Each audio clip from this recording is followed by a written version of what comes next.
नमस्कार दोस्तों, आपके अपने YouTube channel Abhay Singh fearless world में स्वागत है। और आज हम लोग जानने वाले हैं निबोस डिप्लोमा का तीसरा पेपर ID3 का थर्ड एलिमेंट, जिसमें आज हम लोग जानेंगे mechanism of explosion and fire spread. ये हम लोग आज का कंटेंट है और इसमें how an explosion and fire occur, इसमें यही मोस्टली जानने वाले हैं। तो आप फायर और एक्सप्लोजन से रिलेटेड सारा चीज़ इसमें देखने वाले हैं। आइए देखते हैं कि इसके क्या कंटेंट होंगे। तो आज का कंटेंट है कि फायर क्या होता है, फायर के बारे में देखेंगे हम लोग। उसके बाद एक्सप्लोजन क्या होता है, और एक्सप्लोजन में दो चीज़ आएंगी, एक है डिफ्लैग्रेशन और एक होगा डिटोनेशन। ठीक है, दोनों। उसके बाद जो थर्ड है वो है कंब्यूशन प्रोसेस।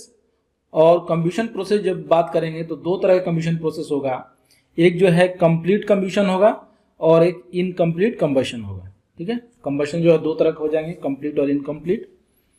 उसके बाद ये जो कंबशन है ये दो तरह के होंगे, एक तो एक्सोथर्मिक और एक इंडोथर्मिक, है ना। यानी कि या तो जो रिएक्शन होगा वो तो उसमें से हीट निकलेगा, नहीं तो हीट हमको लेगा। ठीक है। उसके बाद जो है स्टेज ऑफ कंबशन देखेंगे हम लोग। पहला इंडक्शन, दूसरा इग्निशन, तीसरा ग्रोथ और फुल डेवलप, और उसके बाद डिके। यानी कि जब भी आग लगता है तो स्टार्टिंग होती है, फिर उसकी ग्रोथ होती है और उसके बाद पूरी तरह से आग पूरी तरह से डेवलप हो जाता है और फिर धीरे धीरे बुझता है। तो ये पूरा का पूरा स्टेज हम लोग देखने वाले हैं। और जब आग लगता है तो खासकर जब इनक्लोज्ड फायर हो किसी बिल्डिंग में, क्योंकि हम लोग सेफ्टी पॉइंट्स ऑफ व्यू से पढ़ रहे हैं तो हम लोग सेफ्टी पॉइंट्स ऑफ व्यू से ही देखेंगे ज़्यादातर। तो कोई बिल्डिंग के अगर अंदर आग लगता है तो सारे उसके जो भी कंटेंट हैं, जो भी वहाँ मटेरियल्स है वो जलते हैं, तो वहाँ पे फायर का रिस्क बढ़ जाता है। उसमें हम लोग देखने वाले हैं फ्लैश ओवर के बारे में और बैक ड्राफ्ट के बारे में, है ना। और सबसे लास्ट देखने वाले हैं वो है effect of oxidising substance on fire and explosion. तो ऑक्सीडाइजिंग सबस्टांस होते हैं जो कि उनका जब डिकम्पोज होते हैं तो ऑक्सीजन देते हैं, जिससे आग और बढ़ता है। तो आज का कंटेंट हमारा इतना ही है। एक छोटा छोटा कंटेंट ले रहा हूं क्योंकि एक दिन में ज़्यादा संभव नहीं है, तो इस तरह से आपका कंसेप्ट भी क्लियर होगा। तो आइए स्टार्ट करते हैं फायर से। तो सबसे जो पहला है वो है mechanism of explosion and fire spread. तो how an explosion and fire occur, इसमें हम लोग अभी जो है फायर के बारे में देखेंगे। तो आइए देखते हैं फायर क्या होता है। तो फायर क्या होता है, एक रैपिड ऑक्सीडेशन है, किसी भी चीज़ का ऑक्सीडाइज होता है, जिसमें कि ऑक्सीडेशन ऑफ कम्बस्टेबल मटेरियल होता है, जिसमें क्या होता है, हीट रिलीज होता है, लाइट निकलता है और वेरियस केमिकल प्रोडक्ट्स उसके निकलते हैं, जैसे कार्बन मोनोऑक्साइड निकल सकता है, कार्बन डाइऑक्साइड निकल सकता है। और फायर के लिए तीन चीज़ें की आवश्यकता है, 3 एलिमेंट्स चाहिए, एक तो फ्यूल चाहिए, दूसरा ऑक्सीजन चाहिए और इग्निशन सोर्स चाहिए। ये तीनों अगर नहीं होता है तो आग नहीं लगेगा। तो ये है फायर ट्रायंगल जो कि आग लगने के लिए। अब एक्सप्लोजन क्या होता है, फायर के बारे में हम लोग पहले भी पढ़ चुके हैं, सब लोग फेमिलर हैं, बट यहाँ पे जो एक्सप्लोजन जो है नया टर्म इन हो रहा है, इसके बारे में हम लोग अच्छे से देखने वाले हैं। तो जो एक्सप्लोजन है एक rapid increase in volume and release of energy in extreme manner. Fire में भी होता है, वहां पे भी एनर्जी निकलता है, बट यहाँ क्या है, एक्सट्रीम मैनर में। और यहाँ पे क्या है, rapid increase in volume, volume यहाँ पे रैपिड इंक्रीज होता है और with generation of high temperature. वहां पे एक कॉन्स्टेंट रेट में रिएक्शन होता था, यहाँ पे फास्ट रेट में रिएक्शन होगा, जिससे हाई टेम्परेचर रिलीज होगा और रिलीज ऑफ गैसेस भी बहुत ही हाई अमाउंट में रिलीज होंगे, और जिसके चलते एक्सप्लोजन ब्लास्ट वेव क्रिएट होगा, एक तरह का शॉक वेव क्रिएट होगा जो कि आसपास के चीजों को डिस्ट्रॉय करेगा। तो एक्सप्लोजन जो है वो दो तरह का हो सकता है, एक जो होता है डिटोनेशन, दूसरा होता है डिफ्लैग्रेशन। मतलब दोनों ही एक्सप्लोजन है, बट कुछ एक्सप्लोजन का जो वेव है, जो ब्लास्ट का वेव है, थोड़ा स्लो होगा, किसी का वेव फास्ट होगा। तो अब बात आ गई किससे स्लो और किससे फास्ट। तो जो साउंड का स्पीड है अगर उससे स्लो है उसको सबसोनिक बोलते हैं, और जो साउंड का स्पीड से ज़्यादा फास्ट वेव अगर निकल रहा है तो उसको हम लोग सुपरसोनिक बोलते हैं। तो ये डिफरेंस है सबसोनिक और सुपरसोनिक में। तो जो सुपरसोनिक वेव होगा मतलब एकदम रैपिड एनर्जी निकलेगा, रैपिड उसके शॉक वेव्स निकलेंगे, उसको हम लोग डिटोनेशन बोलेंगे। जो सबसोनिक होगा, साउंड से नीचे का वेव जो होगा मतलब उसमें ज़्यादा शॉक नहीं आएगा, उसको हम लोग क्या बोलेंगे, डिफ्लैग्रेशन बोलेंगे। तो ये दोनों में दोनों ही एक्सप्लोजन है, बट डिटोनेशन जो है ज़्यादा खतरनाक है और डिफ्लैग्रेशन जो है वो उतना खतरनाक नहीं है। जैसे डायनामाइट जब हम पहाड़ को तोड़ने के लिए यूज़ करते हैं तो उसमें क्या होता है, डिटोनेशन होता है। जबकि हम अगर स्टोव जलाते हैं, एलपीजी ऑन करते हैं और जब स्टोव जलाते हैं तो अचानक से एक फ्लेम आता है। जब आप घर में लाइटर ऑन करते होंगे तो अचानक से वो फ्लेम जलता है, उसको हम लोग डिफ्लैग्रेशन बोलते हैं। तो ये है दोनों में डिफरेंस। तो जो डिटोनेशन होता है, यहां पे देखिए लिखा हुआ है, डिटोनेशन जो है सुपरसोनिक इग्जोथर्मिक फ्रंट जो है इसका वेव जो है आपका 100 metre per second to 2000 metre per second होता है, मतलब ज्यादा। तो ज्यादा ही होता है and significant over pressure up to 20 bar. जबकि एटमॉस्फेरिक प्रेशर कितना होता है, 1 बार 20 बार प्रेशर जो है जनरेट होता है। और आगे की तरफ जो है ये इसका वेव जो है एकदम बहुत जोर से जाता है, जैसा कि डायनामाइट। ठीक है, नाइट्रोग्लिसरीन प्रोड्यूस डिटोनेशन। तो ये सब जो है डिटोनेशन देता है। जबकि डिफ्लैग्रेशन में मैंने जैसे कि आपको एग्जांपल दिया, ये क्या होता है, सबसोनिक। ठीक है, तो सबसोनिक जो है आपका ये डिफ्लैग्रेशन होता है। साउंड का जो स्पीड होता है वो है 330 340 के आसपास होता है मीटर पर सेकेंड, जबकि यहां पे देख रहे हैं ये 2000 मीटर पर सेकेंड तक जा रहा है।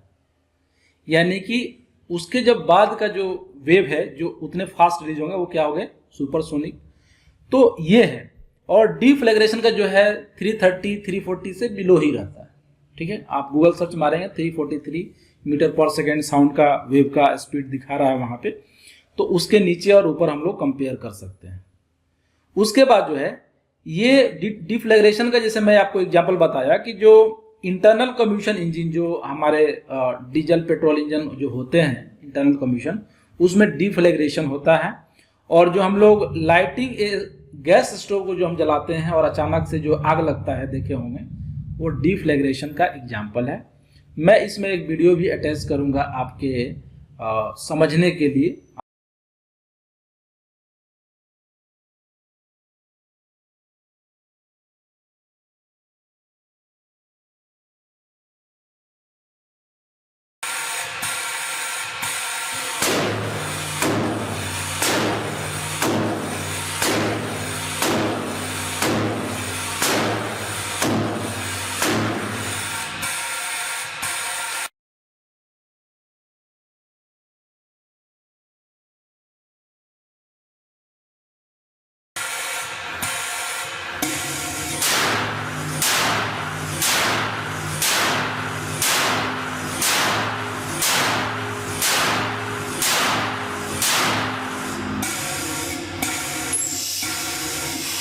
आप उसको देखने से आपको लगता है, हमें लगता है कि आपका वो कंसेप्ट क्लियर हो जाएगा। उसके बाद इस ग्राफ के हेल्प से हम लोग समझते हैं कि ये प्रेशर और ये टाइम है। जैसे ही आग लगता है, फायर होता है, तो फायर होने से क्या होता है, प्रेशर क्रिएट होता है, वॉल्यूम इंक्रीज होता है। तो टाइम के कंपेरिजन में करें, अगर डिफ्लैग्रेशन की बात करें, तो जब आग लगता है उसमें कोई भी कंबस्टेबल मटेरियल है, अचानक से जब आग लगता है, जैसे एलपीजी है उसमें आग लगा, तो क्या होगा, प्रेशर बढ़ेगा एक टाइम के समय में, मतलब कि ज़्यादा अचानक से नहीं, प्रेशर बढ़ेगा और फिर प्रेशर डाउन होगा और फिर प्रेशर जो है निगेटिव होगा और फिर आके कांस्टेंट हो जाएगा। मतलब देख रहे हैं कि ये टाइम के कंपेरिजन में प्रेशर जो है स्लो बढ़ रहा है, फिर डाउन हो रहा है, फिर थोड़ा निगेटिव जा रहा है, फिर आके एटमॉस्फेरिक जितना प्रेशर है उतना कांस्टेंट हो रहा है। ये है डिफ्लेग्रेशन। उतना डिफ्लेग्रेशन खतरनाक नहीं है। आप डिटोनेशन में जब देखेंगे, ये है डिटोनेशन, नीचे वाला पार्ट। इसमें जब आप देखेंगे तो जैसे ही कंबुशन होता है अचानक से प्रेशर एकदम फ्रैक्शन ऑफ सेकेंड में हाई हो जाता है और तुरंत रिलीज होता है, वॉल्यूम बढ़ता है और ये तुरंत निगेटिव जाता है, ज्यादा निगेटिव जाता है, फिर आके कांस्टेंट होता है। मतलब क्या कि शॉक वेव होता है इसमें, है ना। तो ये दोनों में डिफरेंस है, डिफ्लेग्रेशन और डिटोनेशन में। अब जब भी कंबशन प्रोसेस होता है, कंबशन प्रोसेस मतलब कि उसका रिएक्शन ऑक्सीजन से, एक rapid chemical reaction of A substance with oxygen involving the production of heat and light. जब भी कोई कंबशन होता है उसमें हीट निकलता है और लाइट होता है। जैसे हम एलपीजी को जब जलाते हैं तो हीट निकलता है जिससे खाना बनता है और उसमें से कुछ लाइट भी निकलता है। आप देखेंगे आसपास में लाइट रहता है। तो ये कंबशन जब भी होता है तो हीट और लाइट निकलता है। तो अब ये जब कंबशन होगा तो अगर कार्बन मॉलिक्यूल है जैसे मीथेन है और आपका ऑक्सीजन, दोनों मिलके कंबशन हो रहा है। अगर ये पूरा पूरा कंबशन होगा, कंप्लीट कंबशन होगा, मतलब पूरा पूरा इसके जो हाइड्रोजन है वो ब्रेक हो जाएंगे, तो ये ऑक्सीजन से जब रिएक्ट करेगा तो क्या बनाएगा, CO2। बट अगर कंप्लीट कंबशन नहीं हुआ तो इसको ऑक्सीजन उतना मिला नहीं तो क्या बन जाएगा, CO, कार्बन मोनोऑक्साइड। तो ये होता है कंप्लीट कंबशन और इनकम्प्लीट कंबशन। यानी कि जब पूरी तरह से एयर मिला, हवा उसको प्रॉपर मिला और तब हम पूरा पूरा एनर्जी रिलीज हो गया उससे, तो हम लोग क्या बोलते हैं इसको, कंप्लीट कंबशन, है ना। इसमें क्या होता है कि react with fully with oxygen. जबकि जब ऑक्सीजन नहीं मिलता है तब क्या होता है, इनकम्प्लीट कंबशन होता है जिसमें कि कार्बन मोनोऑक्साइड निकलता है। और कार्बन मोनोऑक्साइड क्या है, एक खतरनाक गैस। जहां ऑक्सीजन पुअर होता है, ऑक्सीजन की सप्लाई प्रॉपर नहीं है, वहां पे ऐसा होता है। जैसे घर में आग लगा, ऑक्सीजन पूरा नहीं गया तो वहां के जो मटेरियल है वो पूरे जलेंगे नहीं, वो काले रह के काला होकर रुक जाएगा। या जिसे हम चारकोल बनाते हैं अब जला हुआ, वो क्या है, कंप्लीट कंबशन नहीं होता है। जैसे कोल से कोक बनता है, वो कंप्लीट कंबशन नहीं कराया जाता जानबूझ के, क्योंकि कोल से कोक बनाना है तो उसमें से कार्बन मोनोऑक्साइड निकलता है। तो ये है कंप्लीट और इनकम्प्लीट कंबशन के एग्जाम्पल।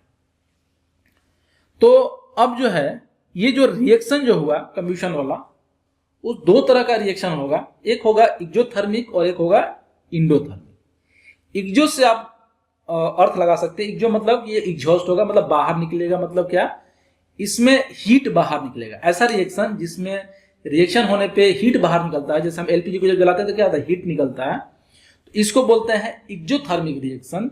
और जिसमें हीट नहीं निकलता उस रिएक्शन को कंप्लीट कराने के लिए हीट बाहर से देना पड़ेगा, ऐसे रिएक्शन को हम लोग इंडोथर्मिक रिएक्शन बोलते हैं। तो एक्सोथर्मिक मतलब transfer energy to the surrounding, और जबकि इंडोथर्मिक मतलब क्या, कि take energy from the surrounding. और इसके एग्जाम्पल हैं, जैसे एक्सोथर्मिक एग्जाम्पल्स है, जैसे हम लोग जो भी बर्न हमारा मटेरियल होता है एलपीजी वगैरह, वो क्या है। और इंडोथर्मिक एग्जाम्पल है कि इलेक्ट्रोलाइसिस किया जाता है, reaction between the ethanoic and sodium carbonate जो होता है, इसमें हमको हीट देना पड़ता है इस रिएक्शन को कराने के लिए।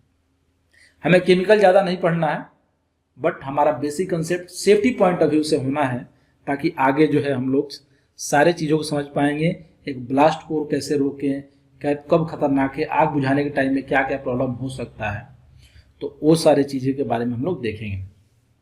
अब जो कंबशन हुआ, मैंने बता दिया कंबशन क्या होता है, कंप्लीट इनकम्प्लीट। अब जो कंबशन होगा तो उसके स्टेज होंगे, मतलब कि इसके 5 बेसिक स्टेप है, वो है these are illustrated in diagram that follow.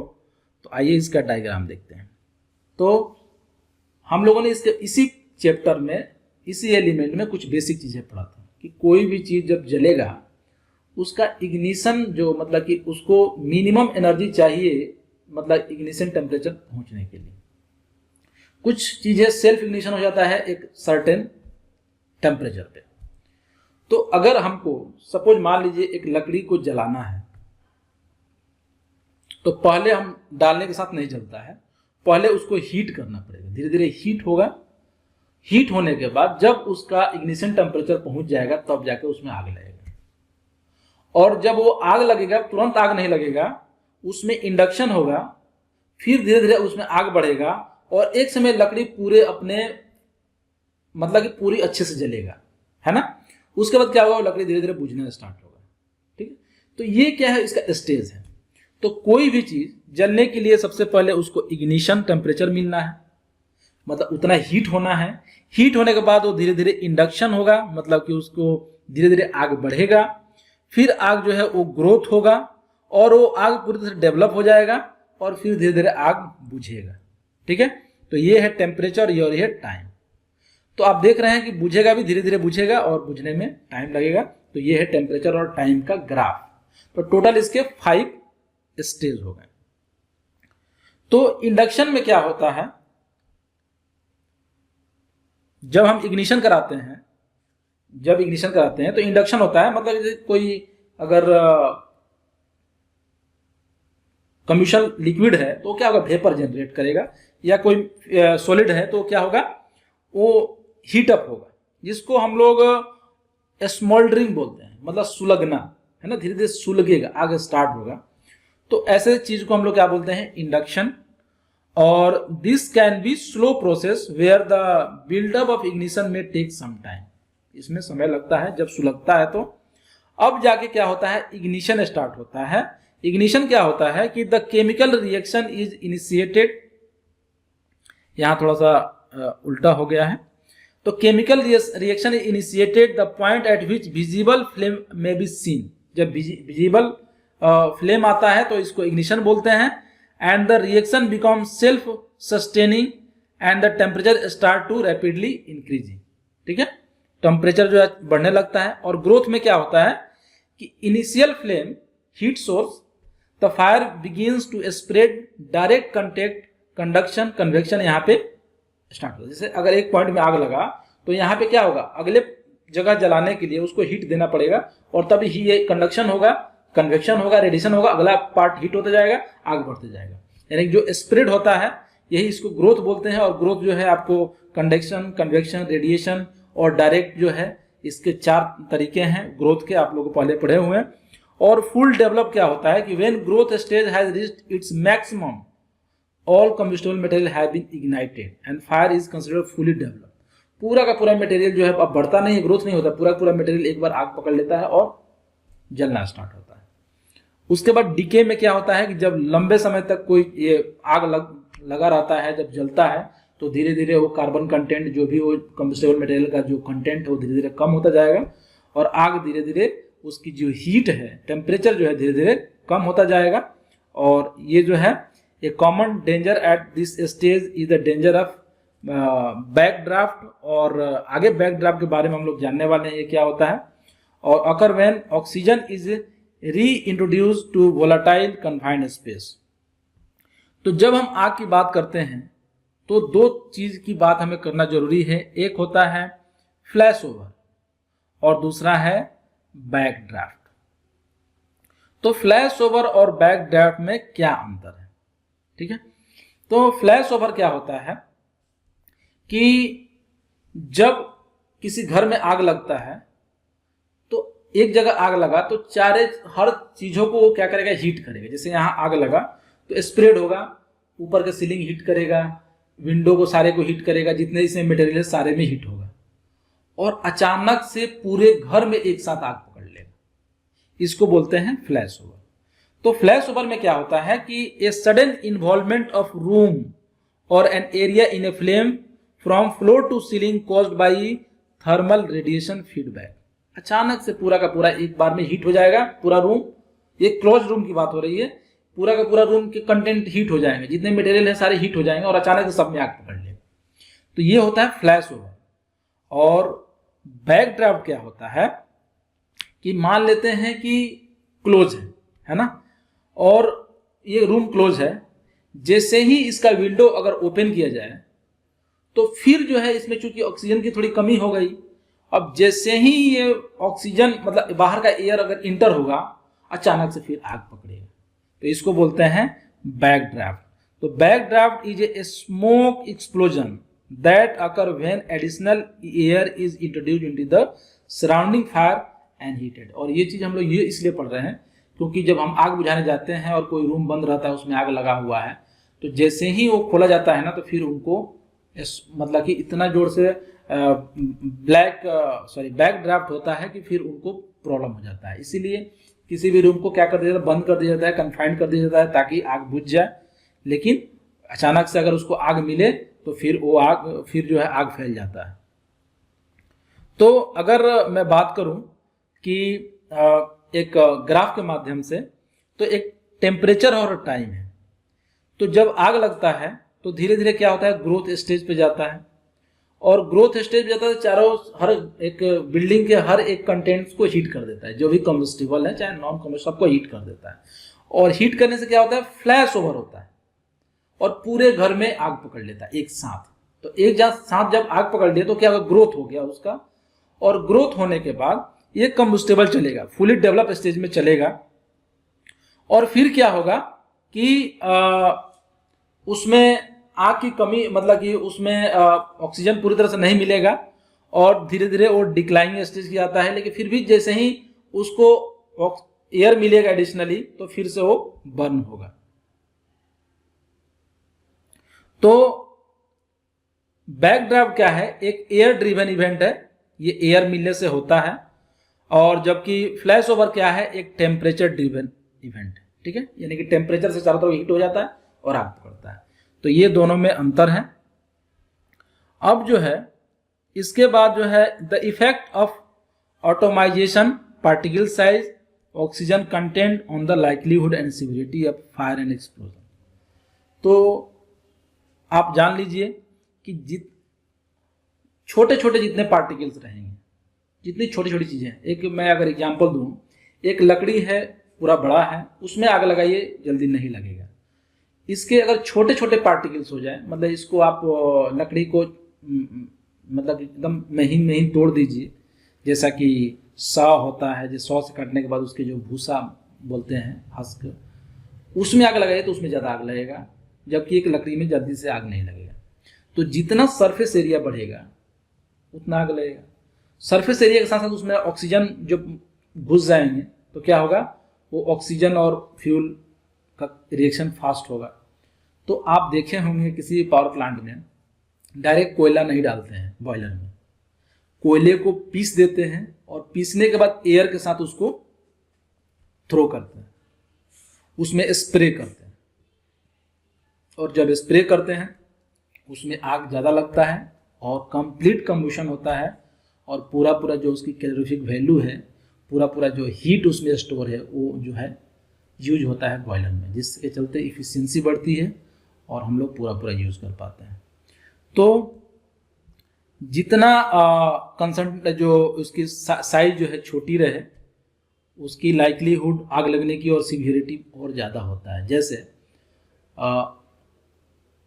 कई जगह डस्ट एक्सप्लोजन होता है, यानी कि डस्ट अगर पूरी तरह से वहाँ हो और एक फायर हो तो डस्ट से चलते पूरा ब्लास्ट हो जाएगा, क्योंकि ये पूरी एयर में मिल गया और कंबस्टेबल है तो पूरा आग लग जाता है। तो ये है कि चूंकि छोटा साइज में क्या होता है कि minimum explosive concentration, minimum ignition energy चाहिए इसको, और मिनिमम इग्निशन टेम्परेचर भी चाहिए, जिसके चलते आग फास्ट लगता है।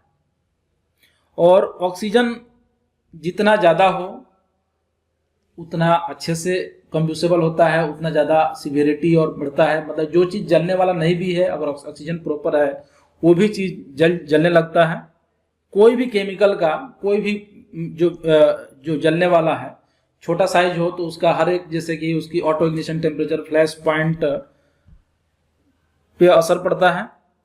और सबसे लास्ट में हम लोग जानने वाले हैं effect of oxidising substance on fire and explosion. तो आप जानते हैं जो भी ऑक्सीडाइजिंग सबस्टांस है, जैसे क्रोमेट्स, क्लोरेट्स, नाइट्रेट्स, ये एग्जाम्पल है ऑक्सीडाइजिंग सबस्टांस के। और ये जब डीकम्पोज होंगे तो क्या देंगे, ऑक्सीजन, क्योंकि ये ऑक्सीडाइजिंग सबस्टांस है।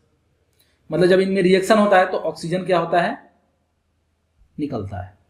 इसके रिएक्शन में, जैसे कि अगर हम किसी फ्यूल को जलाएंगे तो क्या निकलता है, CO2 निकलता है, कार्बन डाइऑक्साइड या कार्बन मोनोऑक्साइड।